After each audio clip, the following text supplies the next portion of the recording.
Hi friends. उस दिन रात के 10 बजे का समय था। मौसम चारों तरफ से घने बादलों से भरा हुआ था और जोरदार बारिश हो रही थी। उसी वक्त एक 30 साल की औरत अपने 8 साल की बच्ची को गोद में लेकर बारिश में खड़ी थी और चारों तरफ देख रही थी कि कहीं सर छुपाने की जगह मिल जाए। तभी थोड़ी दूर पर एक साधु के घर दिखा।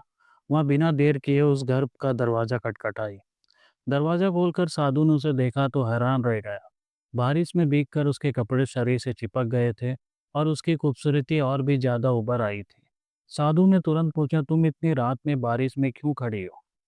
उसने अपना नाम शकुंतला बताते हुए कहा, कुछ गुंडे मेरे पीछे पड़े हैं, मेरी बच्ची को मारना चाहते हैं और मुझे बर्बाद करना चाहते हैं। यह कहती ही वह रो पड़ी। साधु को दया आ गई। उसने उसे अंदर आने को कहा। शकुंतला अपनी बच्ची के साथ एक कोने में लेट गई। थोड़ी देर बाद साधु उसके और पास शकुंतला का डर कुछ कम हुआ और उसने कहना शुरू किया, हमारे गांव यहीं पास में है। बचपन में मेरे माँ बाप चल बसे थे। मेरा दादी ने बड़ी मुश्किल से मुझे पाला। बाद में मेरी शादी हुई। मेरे पति बहुत अच्छे इंसान थे, मुझे बहुत प्यार करते थे। हमारी एक सुंदर सी बेटी हुई तो हमारी ज़िंदगी और खुशहाल हो गई। मगर यह खुशी ज़्यादा दिन नहीं रही। मेरे पति को एक अचानक एक अजीब बीमारी हो गई। लाख इलाज कराने के बाद भी वह बच नहीं सके। उनके जाने के बाद हमारी हालत और ख़राब हो गई। मजदूरी करके मैं अपनी बच्ची को पाल रही थी, मगर गांव के मर्द मुझे बुरी नज़र से देखते थे। मैं हमेशा बच निकलती थी। आज मेरी बेटी को बुखार था तो मैं पैसे लेने मालिक के पास गई। उसने मुझे ज़बरदस्ती करने की कोशिश की। किसी तरह से मैं वहाँ से बच निकली, लेकिन उसके आदमी मेरे पीछे पड़ गए। इसलिए मैं अपनी बच्ची को लेकर भाग आई हूँ।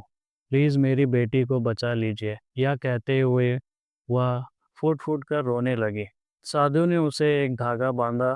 डर मत, तेरी बच्ची को कुछ नहीं होगा। उसने कुछ जड़ी बूटियां पीस कर उसके रस बच्ची को पिला दिया। शकुंतला ने धन्यवाद दिया। फिर साधु कमरे के दूसरे कोने में सो गया। शकुंतला भी लेट गई, लेकिन उसे नींद नहीं आ रही थी। उसने आंखें आधी खोलकर देखा तो साधु उसे घूर रहा था। वह डर से सहम गई। साधु के मन में बुरे ख्याल आने लगे। धीरे धीरे वह उसके पास आकर उसका कंधा पकड़ने ही वाला था कि शकुंतला हल्का सा हिली। साधु डर कर हाथ पीछे खींचकर अपनी जगह लौट गया, लेकिन उसके मन की वासना शांत नहीं हुई। वह बार बार कोशिश करता रहा, मगर शकुंतला अपनी समझदारी से हर बार उसकी हरकतें टालती रही। सुबह हुई तो शकुंतला बोली, आपने मेरी बहुत मदद की है, मैं कभी नहीं भूलूंगी। अब मैं चलती हूँ। साधु बोला, तेरी बच्ची अभी ठीक नहीं हुई है, एक दो दिन यहीं रह जा।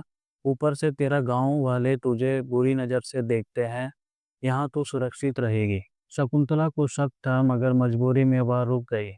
साधु का चेहरा खुशी से चमक उठा। शकुंतला मन ही मन में सावधान रहने लगी। रात हुई तो साधु फिर से वही हरकत करने लगा, लेकिन इस बार शकुंतला ने सहन नहीं किया। उसने अपने आंचल से छुपा हुआ चाकू निकाला और बोली, छी, तू साधु नहीं राक्षस है। सच्चे साधु ऐसे घटिया काम नहीं करते। अगर मेरे पास आए तो जान से मार दूंगी। यह सुनकर साधु का असली चेहरा सामने आ गया। वह हंसते हुए बोला, क्या तू मुझे मारेगी? और उस पर झपट पड़ा। शकुंतला ने चाकू उसकी गर्दन पर रखते हुए चीखा, तेरी ही कारण मेरे पति मरे। आज तेरा आखिरी दिन है, सच बता तूने ऐसा क्यों किया?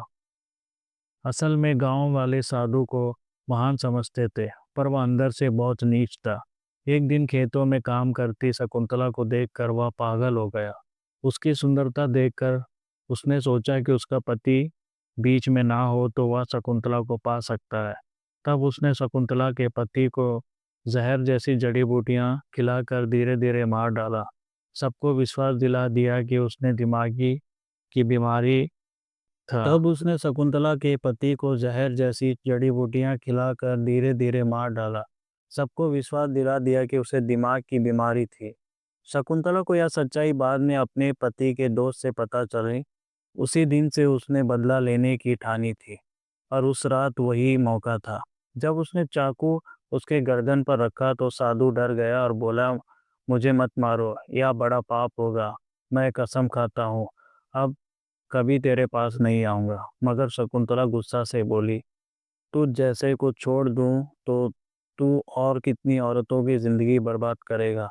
उसने चाकू उठाया। साधु जान बचाने के लिए पूरे जोर लगाकर उसे धक्का देकर भागने लगा। शकुंतला भी पीछे दौड़ी। भागते-भागते साधु सामने रखे पत्थर से टकराकर गिर पड़ा। इस बार वह उठ नहीं सका।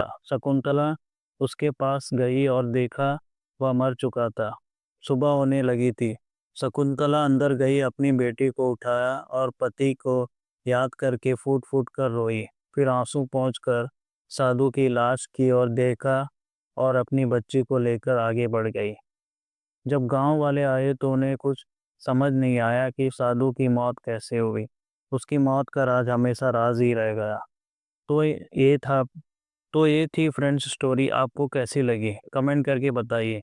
लाइक और शेयर कीजिए। ऐसे ही दिलचस्प कहानियाँ के लिए हमारा चैनल सब्सक्राइब कीजिए।